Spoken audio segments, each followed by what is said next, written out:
Welcome to the Ed O'Keefe Show. Transform your mind, accelerate your business, energize your body, and inspire the world.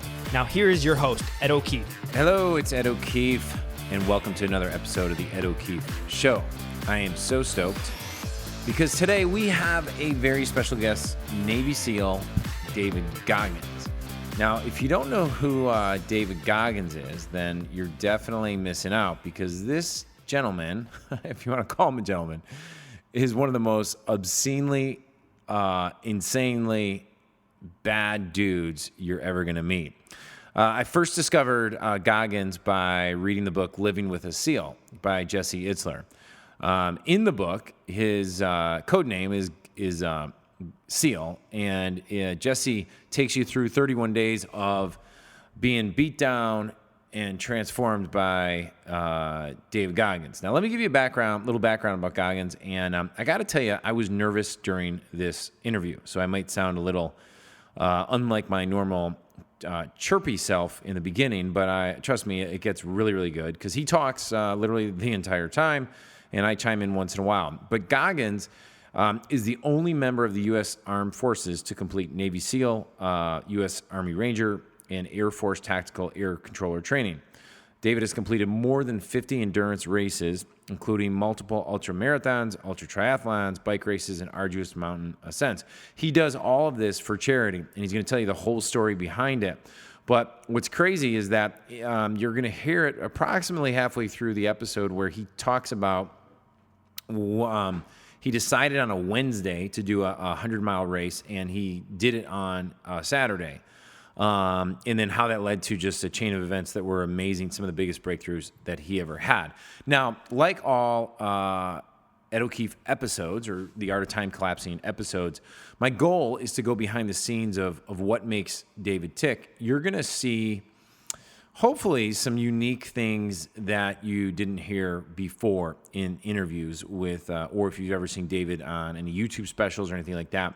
One thing I didn't tell you is he also holds the world record for the most amount of pull-ups in 24 hours of 4,030, which he accomplished in 17 hours.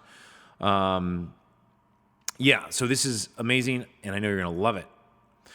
Secondly, this podcast is brought to you by No Foods. No Foods is a company that I invested in because it solves the biggest problem in our food industry that causes extreme inflammation and a new term that has become popular called metabolic syndrome, which is the underlying factors for obesity, diabetes, heart disease, joint pain, and they're even saying Alzheimer's, and much, much more by creating gluten-free, wheat-free, grain-free, peanut-free, dairy-free, non-GMO, near zero glycemic index food that absolutely tastes amazing. So you can get this, check it out. You can get bread, chips, burger buns, waffles, protein bars, and my favorite are the chocolate chip muffins. And there's so much more to come. So you can go check it out at No Foods. That's KNOW foods.com. So with that said, let's dive right into the interview. All right. Hey, everybody, it's Ed O'Keefe, and I'm here with Navy SEAL, I don't know really what words to describe you, David, whether it's the baddest man on the planet or, as Jesse likes to say, the fittest man on the planet. But, man, I love that you're doing the Facebook feeds and you're out sharing your mindset and things that you're doing because I think it's very inspiring. So welcome to the Ed O'Keefe Show. Yeah, I appreciate it, man. Thanks for having me on. Absolutely. I'd like to just start off by taking us back kind of before becoming a Navy SEAL, becoming a Ranger, to give everybody a kind of a perspective of how you became the man that you are now. If you don't mind just sharing some of that, that'd be great. Not a big deal. I come from very humble beginnings. Like a lot of us, we have we have bad childhoods, whatever. I had a pretty bad childhood, very abusive father.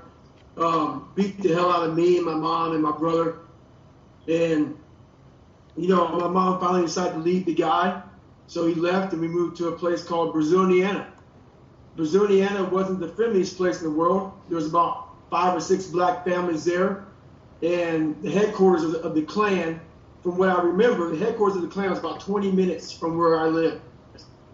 And, growing up, I don't want to offend anybody, but I want to keep it as real as I can. Yeah, please do. Basically, my name is David Goggins, but they call me nigger almost every day. And, I got my first car, paid for it, was very, very proud of it. They spray painted nigger on the car.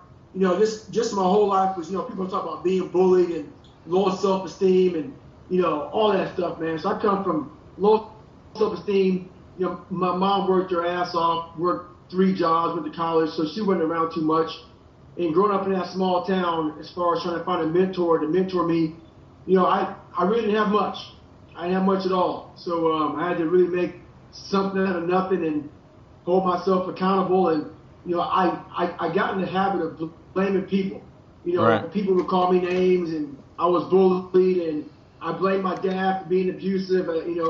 My mom found a guy, almost married him, and he got murdered. So just a lot of things in my life went really bad, so I blamed a lot of people. I'm a pretty big spiritual guy, believe in God. I don't go to church, but all my life I just believed I had a purpose in life, and once I stopped blaming people, I actually was able to focus on myself and focus on being the best person I could be. Right. So you went through all the way through school. I think I think you said in when you spoke at the Living with SEAL book party, your GPA was ridiculously low, and and then is that where did you just jump right into the military right after high school, or did you flounder around a little bit first? Well, basically, I floundered around in high school. So I didn't go to school too much, didn't like school. When I came up with my dad owned a skating rink in a bar. So we didn't go to school at all. We basically ran the business. So I had ADD and all kind of social issues, and I was just a messed up kid. So going to school for me was bad, and then moving to Brazil, Indiana was real bad because I had social issues, I had learning issues, and just being around people who didn't like black people too much wasn't a very good thing either. Right. So I graduated 213 out of 214, my graduating class. And basically, that being said, to get in the military, you take a test called the ASVAB. The ASVAB test is like the SAT for people, not as hard, obviously. So basically, you have 3 chances to take this test. The first time I took it, I bombed it, just completely, barely even got a score on it. Second time, I said, maybe I did something wrong, whatever, bombed it again. So you get 6 months to take this test again after you fail it twice. Long story short, I had to learn all of high school pretty much in 6 months. I got a tutor. Wow. I had enough money to afford a tutor once a week. So basically, that's where I started developing my drive and my passion to become something greater than what I thought I was. And I was backed in the corner. I pretty much learned all of high school in 6 months on my own. A tutor, 1 hour a week, which isn't that much. No. And all the rest, I just sat down at my dining room table and I just learned. I became a geek about learning everything I could. I spent 12 hours a day learning, and some of the time frames I put out there, people can't even understand it, but that's what I did, and I passed the last test. And I got in the military, and then my journey started from there. My journey of a lot of setbacks and failures, and realizing that life is not real fair, and you can't really feel sorry for yourself too long. You got to get back in the game. So is that the first time you actually flipped the switch on actually liking learning? I mean, or did you not like the process at all? No, I really hate the process, and I still hate the process of learning. As far as studying and stuff like that, I'm by nature, you gain self-esteem from 6 to 12 years old. Right. And you gain all these work habits and discipline and everything like that. Everything I do is forced. So me learning, all this stuff in high school, me learning how to be like going through Ranger School, going to be a SEAL, going to be Air Force Special Operator. There's so much knowledge you have to learn it's not just shooting a gun and killing people. So I had to really be disciplined in not being the feel sorry for myself guy that I grew up to be. Yeah. I had to make something out of just belief that I am better than what people said I was. Right. Excellent. So then you went into, did you go right into, so how does it work going into Ranger School out of that? So you got into the military. I want to get us to how you got into the SEALs, but I know there's you were in, where did you go from there then? So from the Air Force, I wanted to be Air Force, or from high school, I wanted to be Air Force pararescueman. So you just knew that, guys yeah. are, they're parajumping medics. They jump out of airplanes, and they're pretty much some of the best field trauma surgeons on the planet. And you jump down, you save lives, and you get out. So basically, that's what I wanted to do. And going through that training, I got down to the last few people. We have about 3 weeks left of training. And long story short, again, I'm going to say that a lot because these stories are very long and drawn out. Is basically I have sickle cell trait. So they took me into medical, and the medical people came in and they said, "Hey, David, sorry, we got kicked out of training because you have sickle cell trait." So I made it very far in that training program, and they kicked me out. I fought it very hard. I got a letter from Secretary of Defense, and basically I was one of the only people in the military who had sickle cell trait in special operations because you can't have it. And I was allowed to go back to training. But the problem was I had to start from day one. What I didn't tell you was I hated the water. I'm very negative buoyant. So a lot of the things that they wanted me to do, I just sucked at. I mean, I was drowning. I was drowning every day, but I just didn't quit. I was afraid of the water. So long story short, once again, they said you can go back to training, but start from day one. I never went back to training. What I did was I decided to be Air Force TAC-P. In that process, is what happens is you control fast movers. You go on with Navy SEALs, Green Berets, Special Forces units, or not Special Forces units, and you control F-15s, F-16s, and you have a target and you blow up that target. Cool job, great job. It's a special operations job, but there's no water involved, so that's where I went there. Once again, we all like to run away from fears. And right. At that time of my life, I was running away from fear. So here I am now, pretty depressed because I wasn't a pararescueman. I actually quit on myself. I didn't quit the training. I didn't go back. So obviously that is kind of just quitting. So it bothered me, and I ended up, long story short, again, I gained 105 pounds. Maybe more than that. I was 175 pounds and was around 300 and some pounds, and was depressed, eating, not happy with myself, and I got out of the military. And to get to the Navy SEAL part of it, I'm working for a job called Eco Lab, spraying for cockroaches.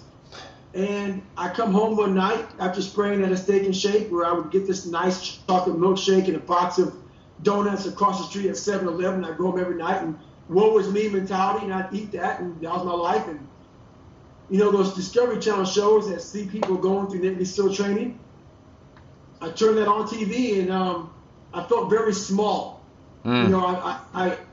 I was remembering back in the time where I was trying to get out of my hole from the life I came from, and I worked very hard to get in the Air Force and try to become a special operator in the Air Force, but I was afraid of water.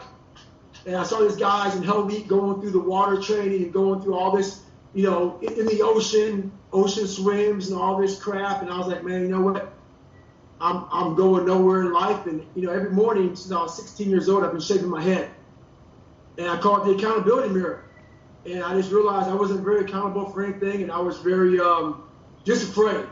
A lot of us are afraid to do things, and some of us don't take action on it, and I took action. And I went to the recruiter's office that day and said I want to be a Navy SEAL. The only problem was I was 300 pounds, and I hadn't put running shoes on pretty much in a long time, and I was fat and out of shape. And he laughed at me and said, "You're fat and you're black." The reason why he said I was black, because obviously I am black, but the thing was there was only like 30 Navy SEALs, 30 African-American SEALs in like 70 years. I became the 36th African-American Navy SEAL in the history of the SEAL teams. So, there's a lot of odds against me. And, I went from there and had to lose 105 pounds in 60 days. To get in the program because I was a prior service guy from the Air Force. So I had to lose a lot of weight very fast, and I thought it was impossible to do, but obviously it wasn't. I was very driven to stopped looking at the ugly face in the mirror. When I say the ugly face in the mirror, it was the person I had created, one of the person I was very, proud of. Now, how old were you? I had to make those changes for myself, and it was a very hard effort to do that. David, how old were you around this time, like approximately? I was 24 years of age. So, and the thing about it is, to have prior service, the route I went, you can only be 24 years of age in 6 months or something like that. There's some cutoffs. And I was 24 years of age in 4 months, and there was a cutoff because I was a reservist. I was trying to get in this backdoor program to get in the SEAL teams. And anyway, long story short, I was 24 years of age and not much time. So a lot of the questions I posted on Facebook today or yesterday saying I was going to interview you, and we had a ton of questions come in. But I think one of the common threads, people, because you've had to flip that switch a couple times, right? With the looking in the mirror, yeah. So is this one question I have for you is like, are you alone in that looking at the accountability mirror? Is your structure of very internal, where you operate from like David Goggins' perspective, and that's where you operate from, or do you look for other people's opinions? That's where I was going. You know what? I never looked for other people's opinions, because that's what got me in trouble to begin with. Other people's opinions of David Goggins growing up was he's dumb, he's a nigger, he's this, he's that, and that became the truth. And that was my truth, was other people's opinions. And when you start to live that way, you become very small within inside your own brain. And a lot of people think I'm a sadistic person now, the person I've become. I'm really not. All I did was I found the answer. Huh. And the answer is inside yourself. You have to kind of ignore what people are saying, because everybody has an opinion, and I fought for that, and I agree with that. Everybody has an opinion, and if you want to kneel down for a flag and all that crap, do I agree with it? No, but do what you got to do. Do what you got to do in this world, and I fought for that. But the bottom line is, I stopped listening to people. I listened to myself, and I started my journey. You never start your journey in life until you start to listen to what the hell is going on in your brain, and stop listening to people who haven't even started their journey. Right. So half the people who were talking crap to me had nothing going on. And I was listening to them because I thought for some reason they were better than me. And long story short, they really weren't. Right. You and I could probably go to Brazil, Indiana, to like a local pub right now and find half of them doing the same shit they were doing 30 years ago, but just on a bar stool. Anyhow. That's a fact. That's a fact. Right. We can find that in a lot of. So, all right, cool. So you went into the SEALs. I have a ton of questions for you. I'm sorry to make you talk for the first 20 minutes of this, but I just think it's important for everyone to have context before I get into some of these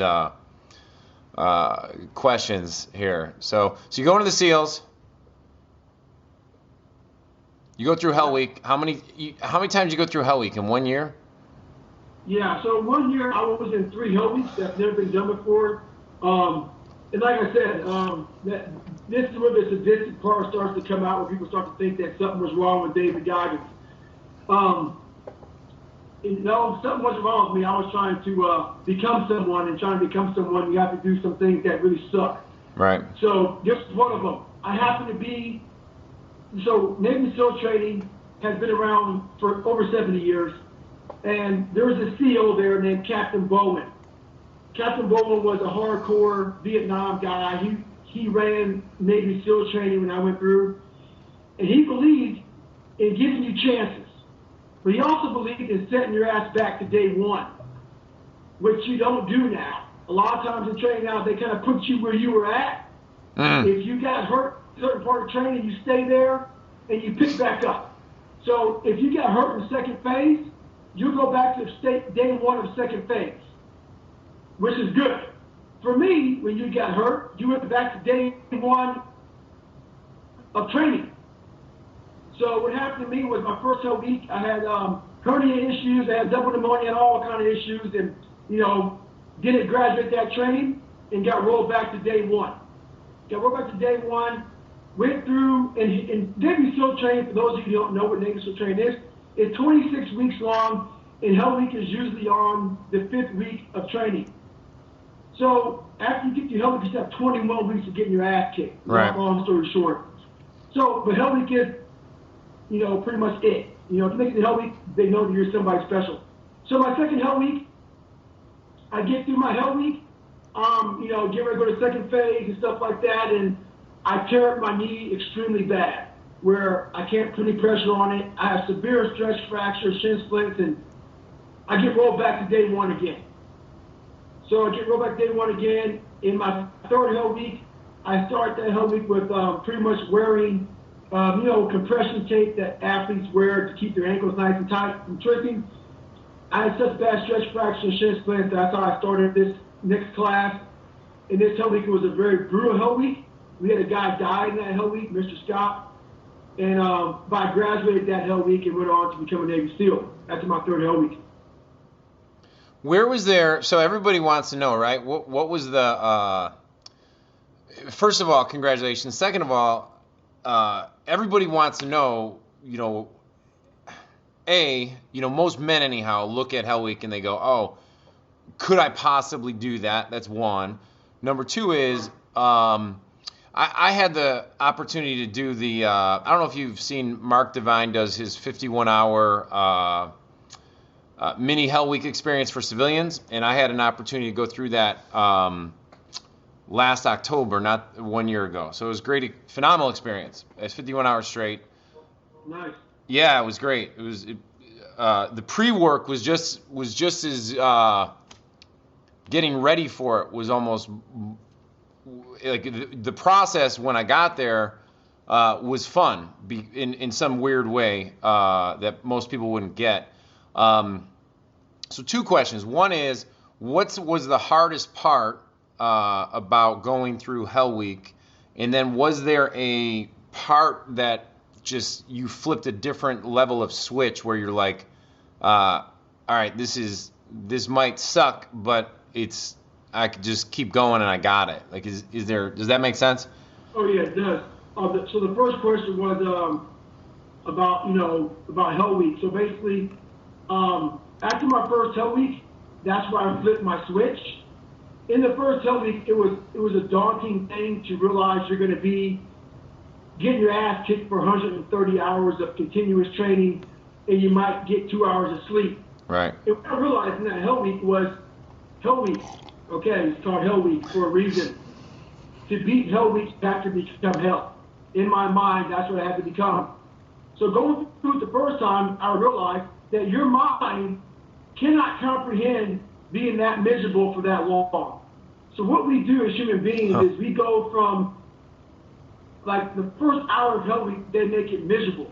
They throw you in cold water, they're in your ass, they make you believe that 1 hour is the worst hour of your entire life. And it's only going to get worse the next 129 hours. So they make you speed up your thought process. To the point where you speed up all the way, it starts on Sunday and it ends on Friday. You speed up all the way to Friday, but it's still Sunday. So what happens is you can't possibly comprehend how much torture you're going to be in, so you quit because you're unable to make this humongous task small. Yep. So what I learned to do is I hated the fact that I was going to be in this Hell Week, but I realized what I had to do. I had to make Hell Week my home. I had to make Hell Week a spot that I was the hardest MF that God ever created. And I flipped the switch in my first Hell Week when I realized what it took to get through Hell Week, and I just became what Hell Week was. I became hell. I became an animal. I became a monster. You can say a lot of bad things about me or whatever. Some people don't like me for a lot of reasons or whatever, but one thing no one can say is that I was really good in Hell Week. I became a person in Hell Week that people wanted to be near. Right. I became just that. So I actually just became what it was. And I actually was miserable when Hell Week ended because that became my home. Right. Misery, cold water, suffering, I got to channel everything that I wasn't. God made me the weakest person in the world, and I started becoming the hardest person in the world in my mind, and I started to love the suffering fact of watching people who I thought were amazing guys around me suffer and watching them quit. I took a lot of pride in watching these guys leave, and I was staying, and I loved the fact to watch grown men suffer. You know, Jesse and I were talking last week. I was down in Atlanta, and for everybody who doesn't know, Jesse Itzler, who had David live with him for 31 days. We're going to talk about that in a few minutes. And something we chuckled about, because he said like he was training. When he's training for the 100 mile ultra marathon. He just saw weakness everywhere he went after having to go put himself through such a grinding process of training, and then to come back in. I don't want to put words in his mouth, so I'll use mine. One of the hardest things I had coming back from Kokoro camp was that I expected people to actually be excited for me, and what I saw was just unable to relate at any level whatsoever. Right. And I said, like, Navy SEAL Chris Smith Jr., I don't know if you know who he is. I want to introduce you guys. You guys are, he's another African-American dude. He's in D.C. now. He's phenomenal.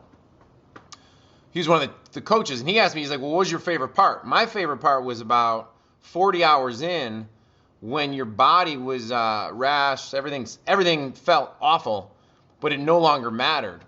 It was, it was just like, it became fun. The whole process was fun in a weird, sick way. But is that one of the challenges?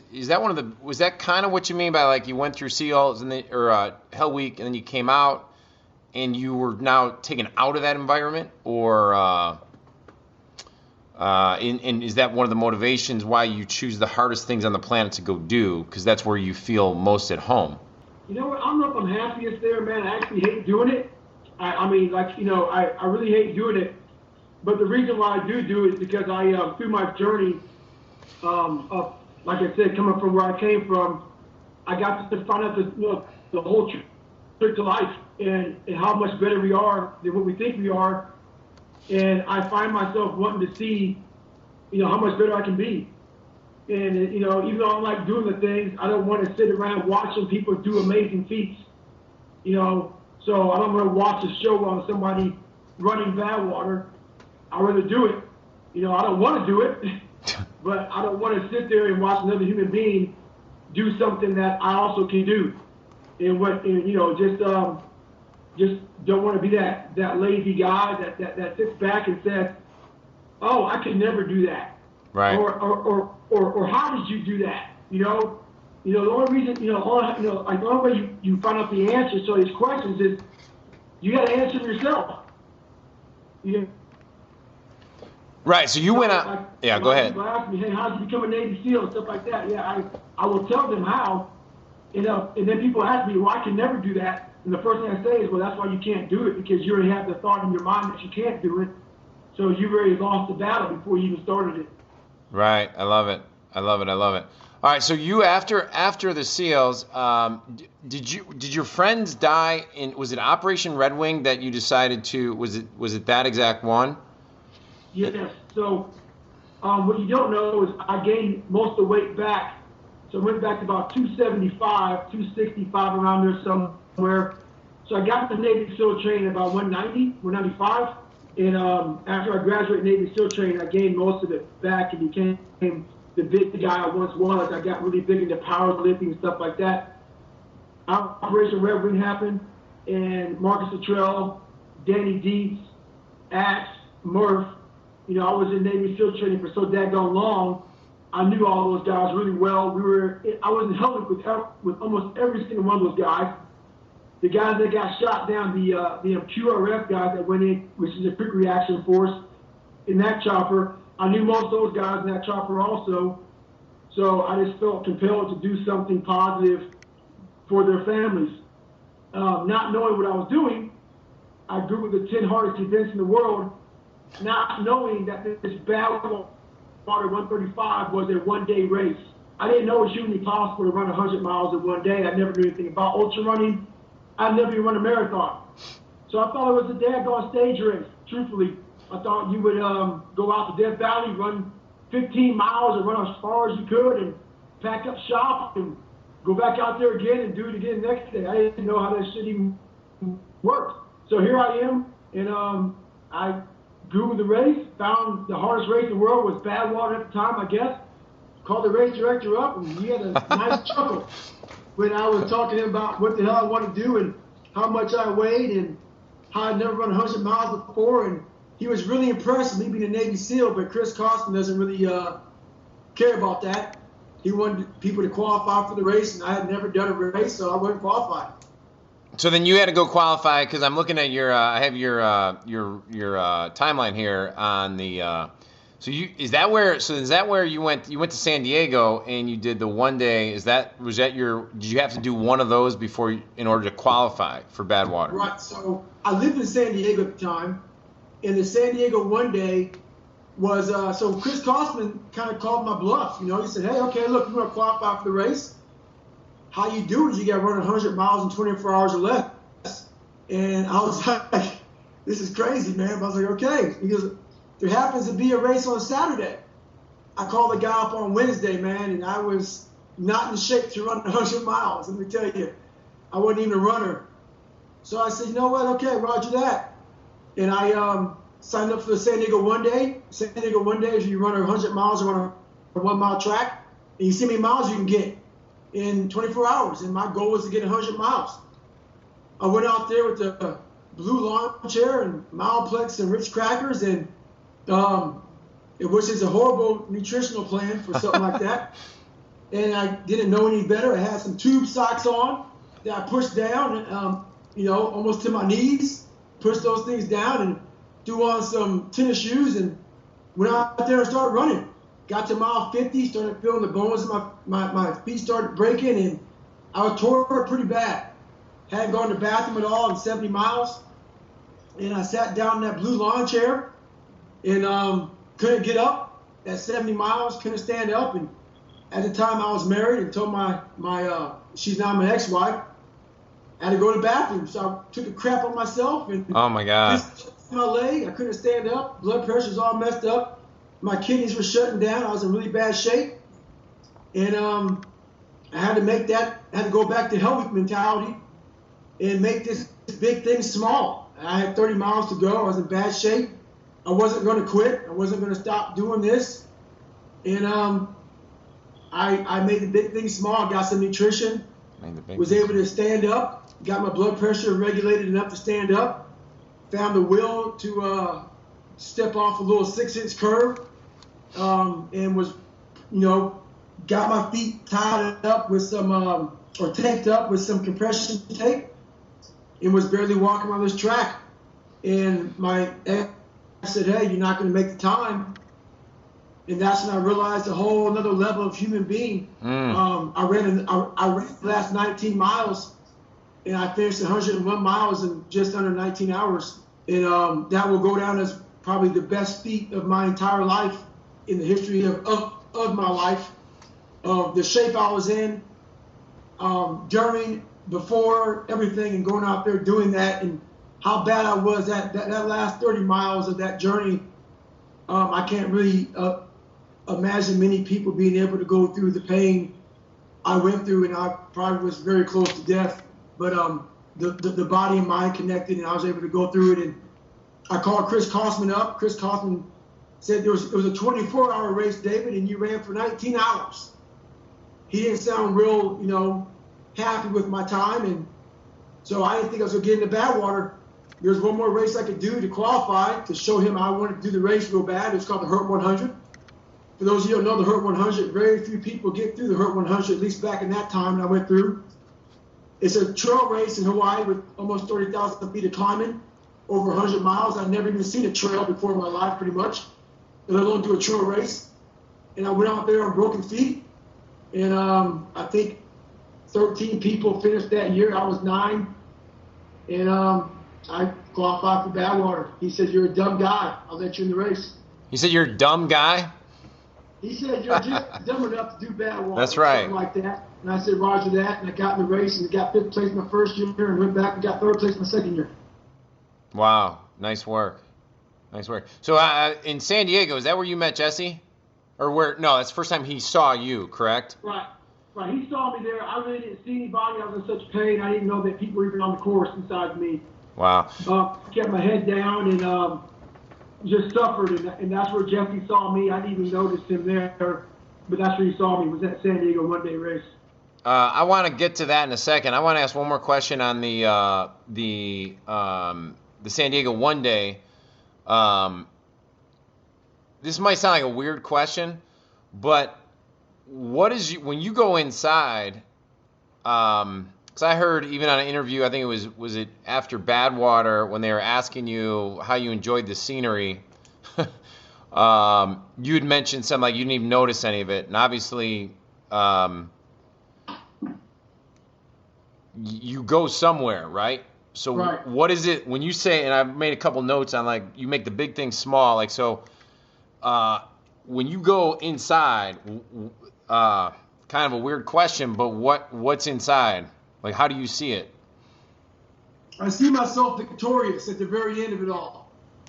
I see myself, I don't race people in races. That's why I like doing the longer races. It's really a race against myself. It's a race against my own mind. You get to really see who you are. I've done a couple 150-mile trail races. I've done 200-mile races, and you really get to know who you are at mile 100 of a 200-mile race, and you're completely destroyed. The strength you get from getting through something like that when you don't want to do it anyway, and a lot of people think I'm lying about that. I was 300 pounds twice in my life. I don't really like doing what I do, but that's where you grow. And I find that time is you're examining yourself. You're doing a live autopsy of your brain, if that makes any sense at all. Yeah. You're Keep able going. to examine who the hell you truly are. A lot of us, when I first watched the Discovery Channel and guys going to help me, I was in a nice warm environment. I had a box of chocolate donuts and a milkshake, and I was like, I could do that. I could, when you see people doing things and you're watching them do it, and you're watching somebody suffer, sometimes you get this illusion of badassery in yourself. I do these things because I realize at mile 100 of a 200-mile race how non-badass I truly am, how weak and pathetic my mind wants to be, how bad I want to quit. I start to self-examine why I'm out here, and I use all that. I flip it upside down, and I use all those negative thoughts as energy. And how I do this, I focus everything in my internal system. I don't worry about anything out here in the world. I don't think about it because, like I said, how I grew up is I grew up listening to too many people that didn't know what the hell they were talking about. So now I found out that your best voice is your own voice. So I start to feed myself all these positive messages of success and triumph at the end. And how many people would put themselves in situations like this and overcome the situation that you're in right now? And I go back to childhood and how I came up. And how many people would have been given, how you have a deck of cards and you're playing, have you heard of the game War, the card game War? Yeah. I consider that life. I consider God giving everybody a deck of cards. Some deck of cards have aces and kings and queens and all those good face cards.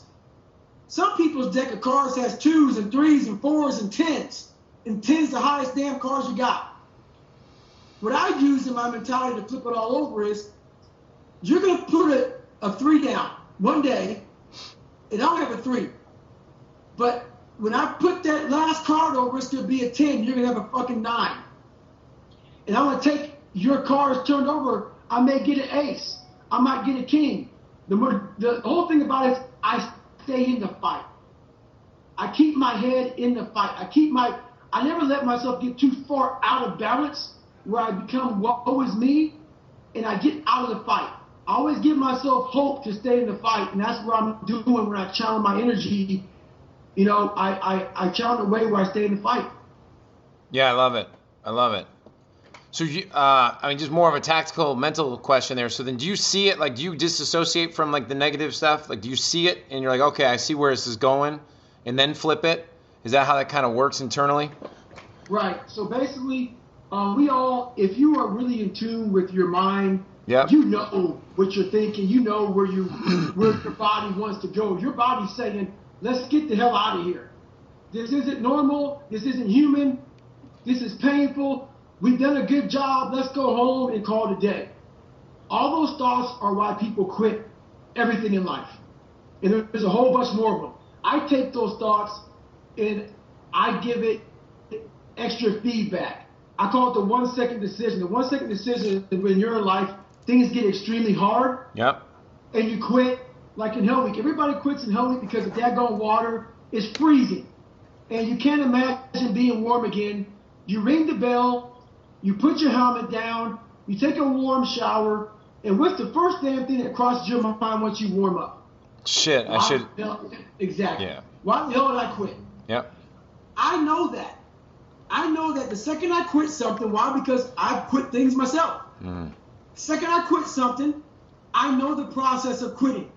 You quit, you feel relieved that it's over. A few seconds later or the next day or whatever it is for people, you then wonder if you're any kind of person, why the hell did I just do that? I love it.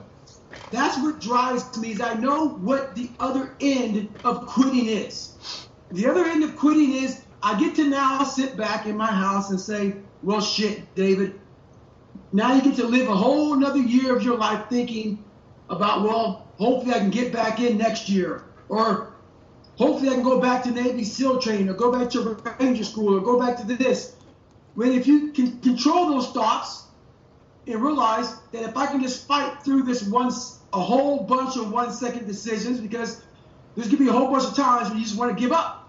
Yep. But if you can get these 1 second decisions and get through these times of life, you end up being an amazing human being at the very end, maybe sadly misunderstood, because most people in those 1 seconds quit, and they give themselves reasons to quit, and have no idea how God could ever create a person like me, who is so sadistic, that's how they say, and cynical, whatever, but it's not.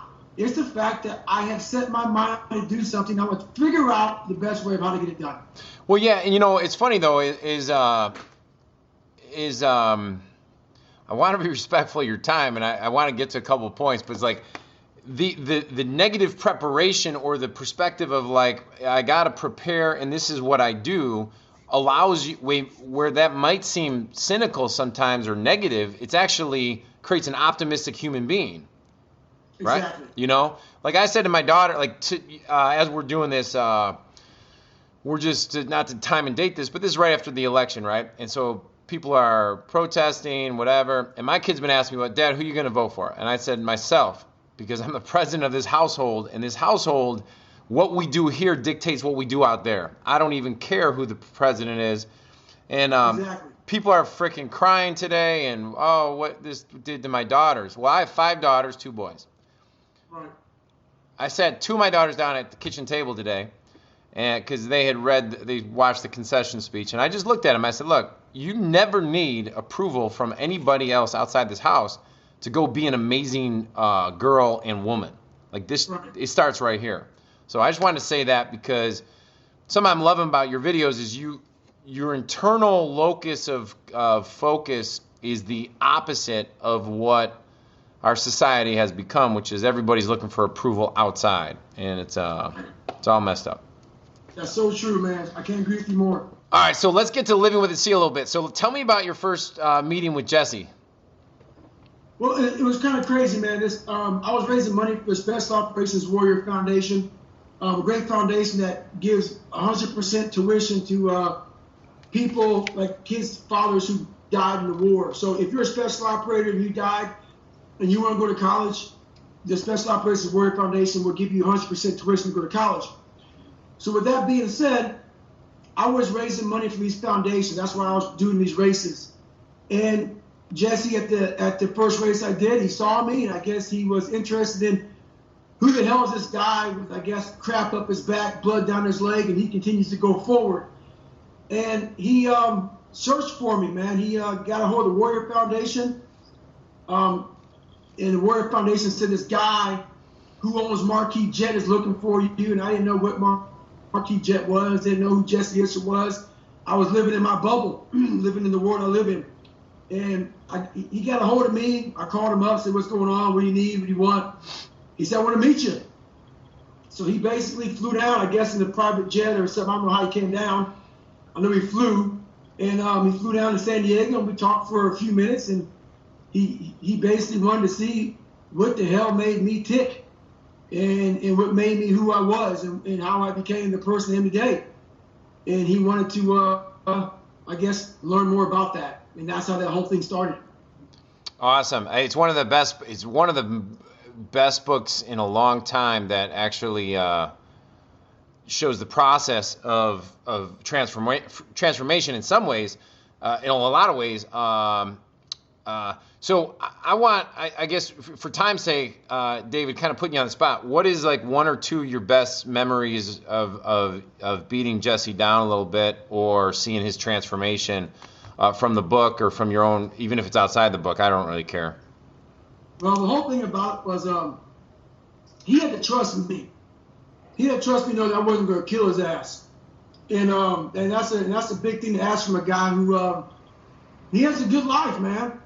So to have a guy come in that's pretty foreign to him and say, hey, jump in some damn freezing cold water where I'm breaking the ice with a big rock, and I'm jumping in there because I know that the outside temperature is colder than the water temperature.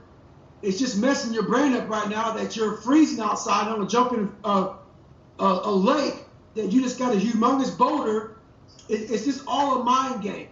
So I got to see him slowly start to believe in the fact that most things in life are a mind game. And the mind game isn't played by most people. The mind game is played by yourself. You are your own worst bully.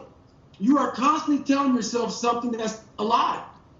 You're not good enough, the water's too cold, this is that, this is this I can't do. I think what I started seeing from him was he started telling himself, started talking to himself more in a positive way than he can't do something. He started realizing that he's talking himself out of being great. So I started seeing that transformation happen. Fantastic. I've been blessed to be a part of, get to know Kish, who I know. That was the biggest thing I saw from Jesse was those transformations. Awesome. Great. Navy SEAL Mark James tells me that you need to go do the world's toughest mutter with him, and he says hi, by the way.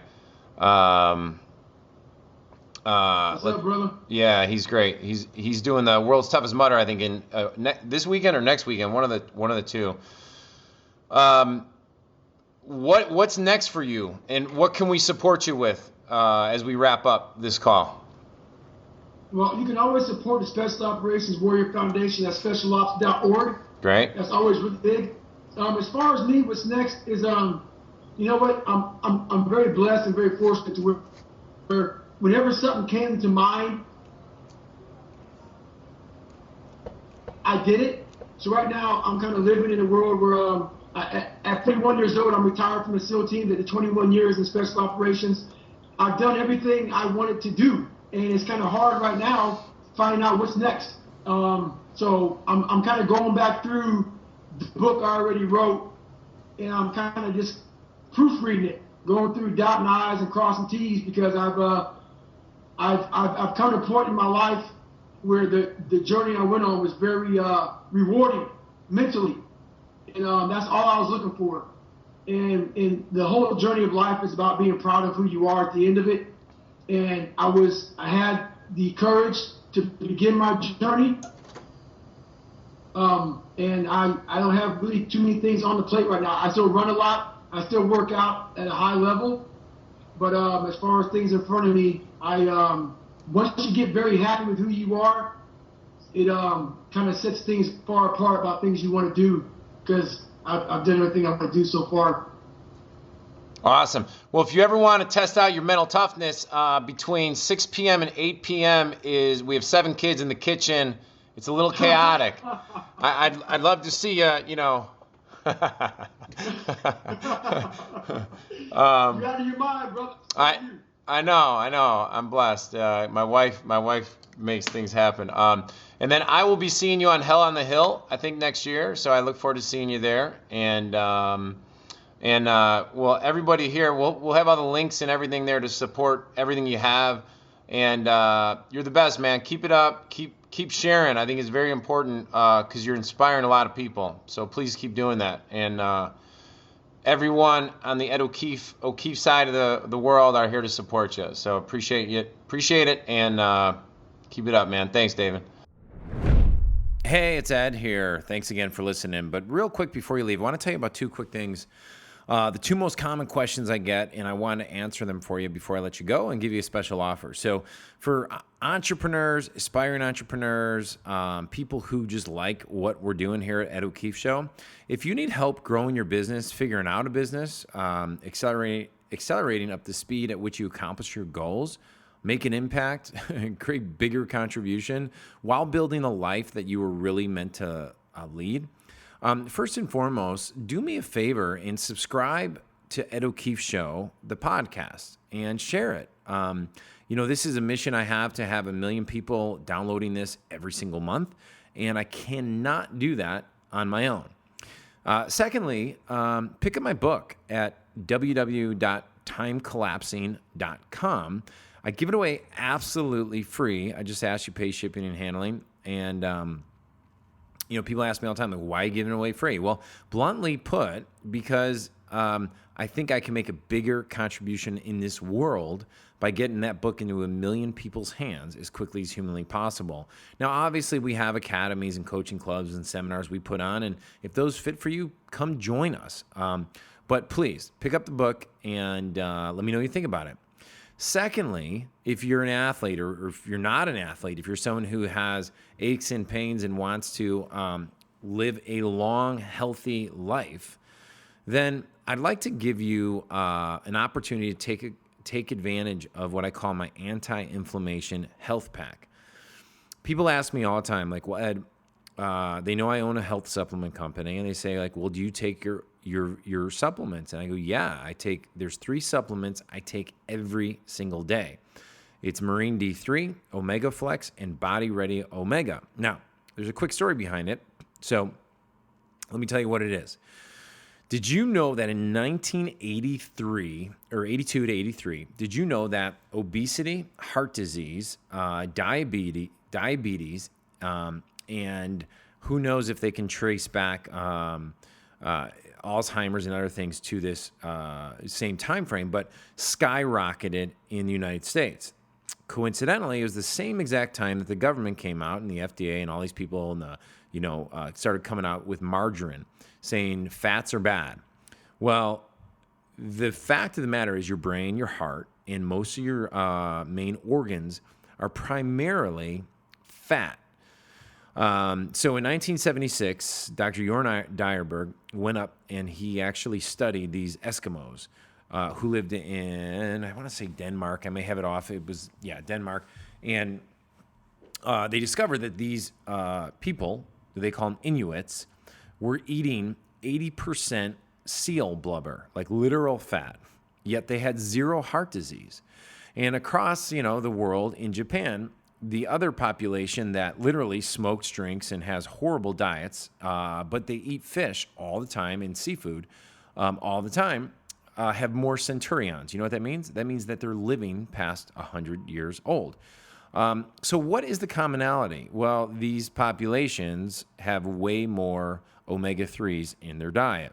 Now, over the past few years, what's happened is fish oil has gotten a really bad rap. And in a lot of ways, deservedly so.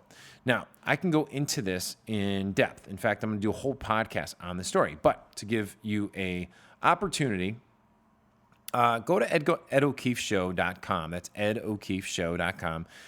And I'm going to have like a special link up there or a banner that's going to let you go get my anti-inflammation pack for Ed O'Keefe Show listeners at literally 50% off. Here's why.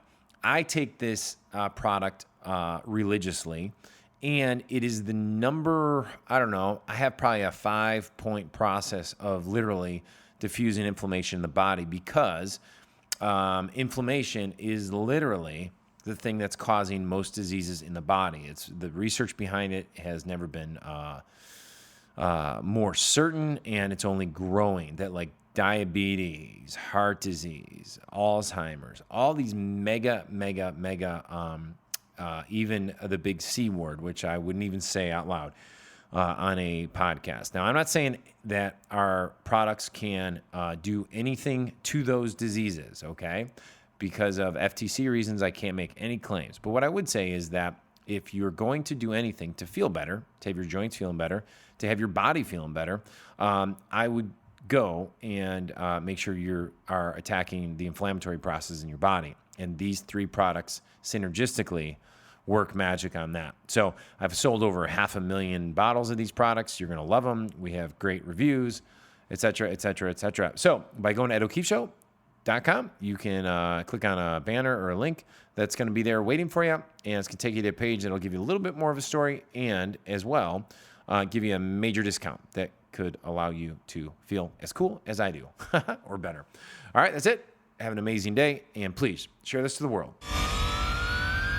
And thank you so much for tuning into this episode of the podcast. You can find the show notes for this episode as well as all the other podcast episodes by heading on over to EdO'KeefeShow.com. If you would, please go subscribe to the podcast on iTunes and leave a rating and review. Rating and reviews truly are the best way for you to show your appreciation for the show, because they help more people find out about the podcast and decide if this is the one for them. So until next week, it's time for you to go out there, take action, and inspire.